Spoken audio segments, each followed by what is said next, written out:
പാലക്കാട് ഉപതെരഞ്ഞെടുപ്പിൽ വ്യാജ വോട്ട് ചേർക്കലും ഇരട്ട വോട്ടുകളും ചേർത്ത വലിയ വാർത്ത പുറത്തുവിട്ടത് റിപ്പോർട്ടറായിരുന്നു. തുടർന്ന് ജില്ലാ ഭരണകൂടവും തെരഞ്ഞെടുപ്പ് കമ്മീഷനും കൂടുതൽ ജാഗ്രതയോടെ പുതിയ പട്ടികയടക്കം തയ്യാറാക്കിയാണ് തെരഞ്ഞെടുപ്പിനെ അട്ടിമറിക്കാമായിരുന്ന വലിയ നീക്കത്തെ പ്രതിരോധിച്ചത്. ആ വാർത്താ സംഘത്തിന് നേതൃത്വം നൽകിയത് റിപ്പോർട്ടർ ടിവിയുടെ പ്രിൻസിപ്പൽ കറസ്പോണ്ടന്റ് റോഷിപാലായിരുന്നു. മാധ്യമപ്രവർത്തകൻ എന്ന നിലയിലെ വലിയ സംഭാവനയായിട്ടാണ് റിപ്പോർട്ടർ ചാനൽ റോഷിയുടെയും സംഘത്തിൻ്റെയും വാർത്തയെ കാണുന്നത്.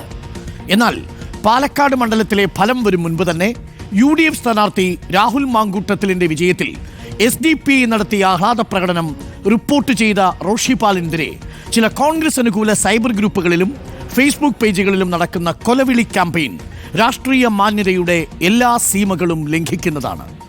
ചില കൊലവിളി പോസ്റ്റുകളിൽ മുതിർന്ന ചില നേതാക്കളുടെ പിന്തുണ ഞെട്ടിപ്പിക്കുന്നതുമാണ്. SDP പിന്തുണയോടെ റോഷിപാലിനെ ഭീഷണിപ്പെടുത്താൻ ചിലർ നടത്തുന്ന നീക്കം അർഹിക്കുന്ന എല്ലാ അവജ്ഞതയോടെയും തള്ളിക്കളയുന്നു.